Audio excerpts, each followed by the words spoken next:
Donc, quel type de dispositif d'éducation à la santé peut-on développer au sein des établissements? Donc, nous allons avoir un autre point de vue, celui d'une infirmière de l'éducation nationale. Valérie Baranska, c'est à vous. Bonjour, merci Olivier, c'est Véronique Baranska. J'ai trouvé très intéressant les interventions des collègues avant. Je vais être complémentaire en fait à tout ce qui s'est déjà dit.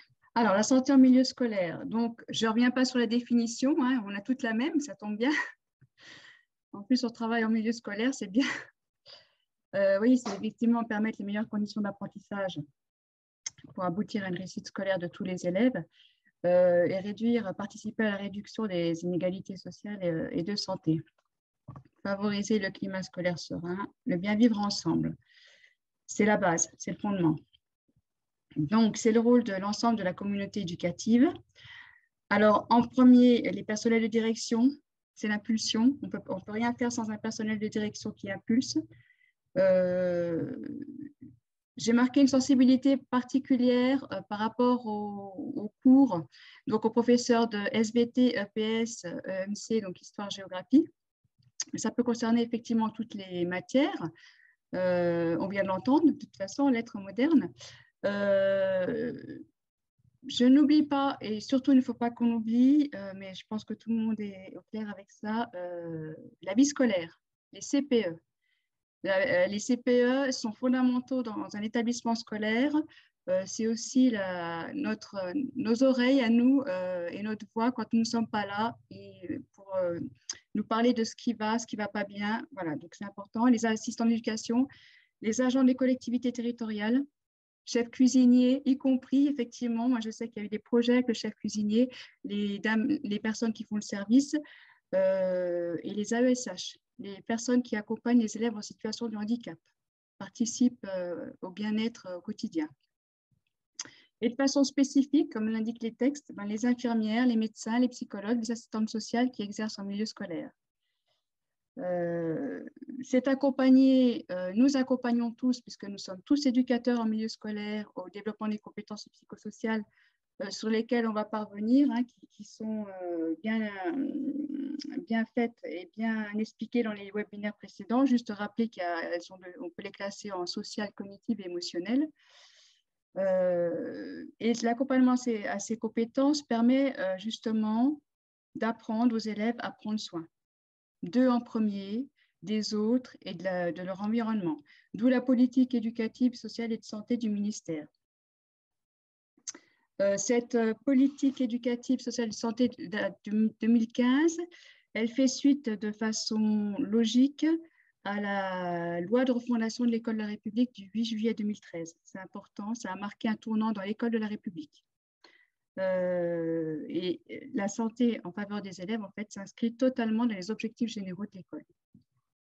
Ce que nous a rappelé cette loi de 2013. Offrir les conditions favorables pour bien apprendre et se sentir en sécurité dans un établissement scolaire, ce qui est très important. Le rôle des infirmières. Bon, j'ai essayé de faire le plus visuel possible, mais il y a beaucoup de choses que font les infirmières. On verra un petit peu après juste les émissions. Mais pour généraliser, elles sont là en tant qu'expertes et en conseillères techniques en santé auprès de tous leurs lieux d'exercice. Il y a 3 lieux d'exercice, je ne vais pas m'appesantir dessus. Il y a les postes en collège qui sont les postes interdegrés. Donc, l'infirmière va aussi bien dans les écoles que dans le collège ou les collèges dans lesquels elle est affectée. Les infirmières en lycée et les infirmières en milieu universitaire. Les expertises et les conseils techniques sont en lien avec les thématiques qui sont prioritaires au niveau national, en résumant quand même. Donc, l'hygiène de vie, l'éducation nutritionnelle, l'éducation à la sexualité, la prévention des conduites addictives, prévention des jeux dangereux, le repérage du mal-être, rôle très important en santé mentale des infirmières en milieu scolaire. Les premiers secours, on peut rajouter aussi accompagner à la citoyenneté, la sécurité routière et tout ça.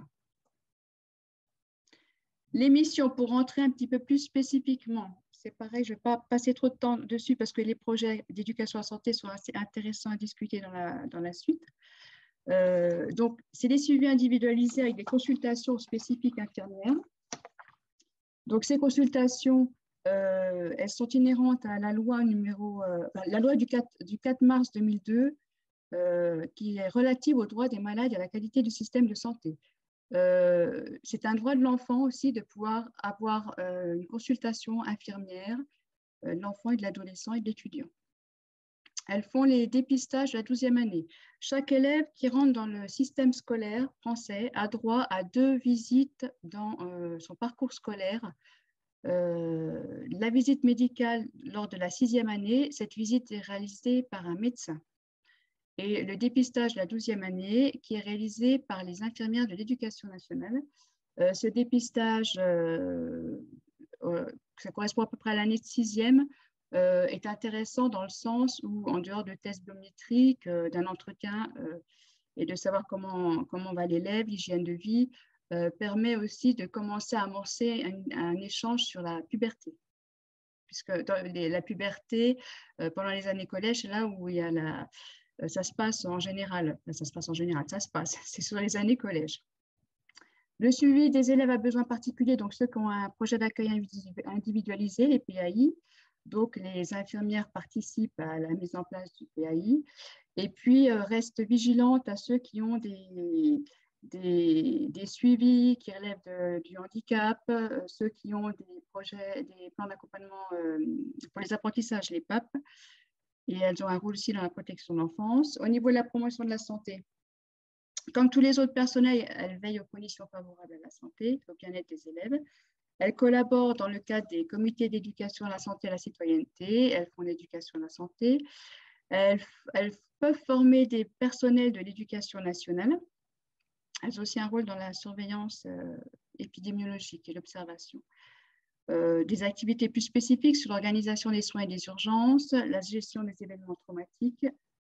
Elles interviennent lors des maladies transmissibles et elles forment aussi des personnels de santé, donc les encadrements d'élèves infirmiers, par exemple, et depuis 2-3 ans, en fait, le service sanitaire. C'est assez souvent l'infirmière qui est référente de proximité et qui accompagne les étudiants, les futurs étudiants qui seront futurs professionnels de santé dans leur action quand ils interviendront en milieu scolaire. Donc, l'infirmière, de ce fait, est totalement membre de la communauté éducative, mais de tous ses lieux de travail. Voilà. Elle reste à disposition pour des conseils en santé dans tous ses lieux de travail. Par rapport aux instances, donc, elles peuvent assister à certaines instances. Bon, d'emblée, je ne reviens pas dessus, mais le comité d'éducation à la santé et à la citoyenneté, la commission hygiène-sécurité. Elles peuvent être invitées aussi dans les conseils d'école. Elles peuvent participer au conseil de vie collégien, au conseil de vie lycéen. Elles interviennent dans les réflexions sur les projets d'école, sur les projets d'établissement. Elles peuvent être invitées aussi en réunion de rentrée, quand les réunions se passent en école primaire, par exemple, ça peut arriver également. Elles travaillent beaucoup en réseau. Ah, je vais revenir.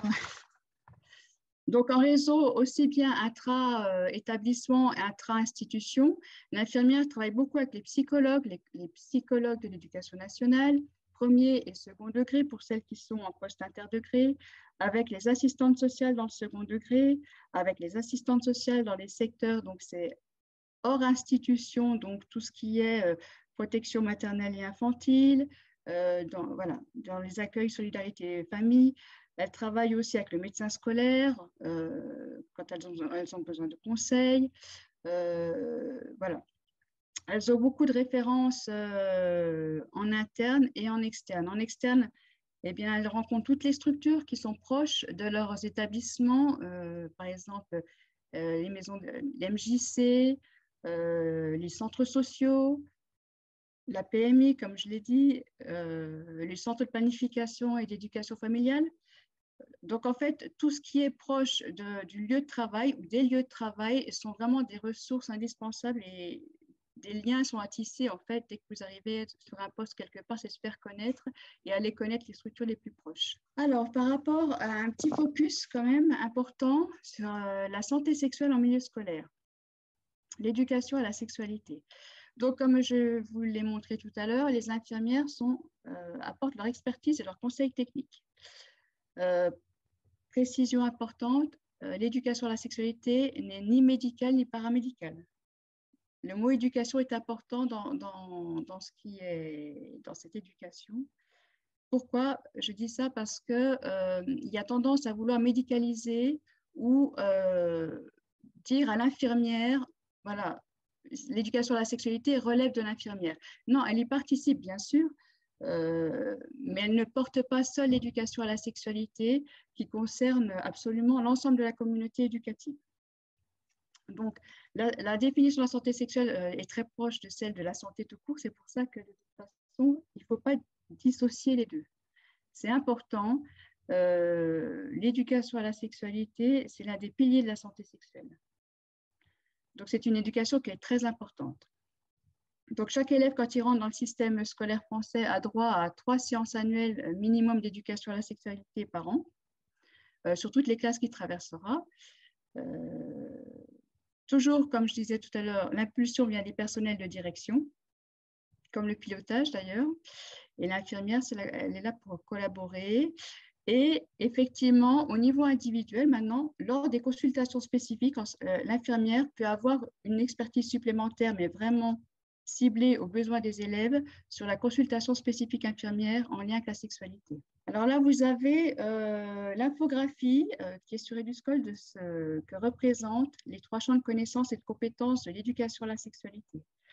Alors, il faut bien préciser qu'en fait, l'éducation à la sexualité, il y a les programmes de certains cours, mais les séances annuelles sont en plus, les 3 séances annuelles sont en plus des programmes et en parallèle, en complémentarité. Donc, vous voyez que sur les 3 champs, sur toute une scolarité, tout ce qui peut être brossé et vu par chaque élève et l'importance justement pour lutter aussi contre les violences et les discriminations de toutes sortes. On retrouve aussi à travers les objectifs du développement durable 2030 des objectifs spécifiques, plus spécifiques à la santé sexuelle, mais ils sont tous valables. J'ai retenu bonne santé et bien-être, éducation de qualité, l'inégalité entre les sexes et les inégalités réduites. À préciser également que l'éducation à la sexualité fait partie de l'un des droits sexuels. Alors, pour choisir des exemples de projets d'éducation à la santé, des dispositifs, j'avais fait, grâce à ma consoeur Khadija, que je remercie, qui a l'air plus amie avec l'informatique que moi, elle m'avait conseillé de faire un nuage de mots, ce que j'ai fait en marquant plusieurs projets. Et voilà ce que ça donnait sur tous les projets qui étaient ciblés, retenus. J'ai dû en retenir quelques-uns. Donc, vous voyez, respect, sexualité, sophrologue. Je reviens juste un petit point sur la sophrologie et le bien-être, puisque moi, je co-anime des ateliers bien-être à l'UCPE. Et dans un établissement, on a fait venir une sophrologue. Et je reviens sur ce qu'a dit Sourour et Valérie, les émotions. Toutes les deux, vous avez parlé des émotions et je trouve vraiment important, effectivement, d'avoir entendu le mot émotion, puisque nous aussi, on travaille beaucoup sur les émotions. L'estime de soi, la confiance en soi. Alors, pour vous parler, je vais essayer de vous parler de 3 projets. En fait, c'est un atelier éducatif. Alors, c'est des élèves qui vont concevoir un jeu vidéo, un jeu qui sera visé préventif à destination des autres élèves et des personnes et des parents qui pourront le voir. C'est-à-dire, en fait, avec ce jeu, on va travailler en même temps les compétences techniques et sociales qui vont favoriser le travail coopératif via l'outil numérique, les encourager à réfléchir sur leur propre usage des outils numériques, révéler un potentiel de compétences inconnues encore chez eux, qui serait intéressant. Et un jeu qui va être actuellement en train d'être fait, ça sera sur le sexisme. Voilà. Le café école parents, c'est un projet en maternelle, c'est-à-dire qu'en fait, dans une municipalité, les 2 écoles maternelles, les enseignants mettent en place le premier jour de la rentrée des élèves en petite section, un café école-parents, où les parents sont invités à venir échanger déjà sur leur impression du fait de laisser leur enfant et de faire la connaissance de l'infirmière, de la psychologue, de la référente famille de la municipalité, et on commence là à initier notre parcours éducatif de santé. C'est-à-dire, on explique ce qu'est le parcours éducatif de santé, et comme ça, ils voient dès le début qui sont les références dans le secteur par rapport à ce parcours. Et une fois par trimestre, ensuite, dans les mêmes écoles, il y a des cafés inter-écoles. C'est-à-dire que les parents d'une école maternelle et les autres se retrouvent avec donc encore un enseignant, infirmière, référent de famille, psychologue, et parlent de thématiques, c'est souvent pareil, les écrans, le sommeil, l'alimentation. Donc voilà, et juste en bas, je ne vais pas y passer trop de temps, c'est une action petit déjeuner, alors qui a concerné donc tout un établissement scolaire en direction des 6e, avec les professeurs, le chef cuisinier, la gestionnaire, une intervention du service sanitaire, une diététicienne, l'infirmière et le personnel de direction. Merci beaucoup. Merci beaucoup, Véronique. Pareil.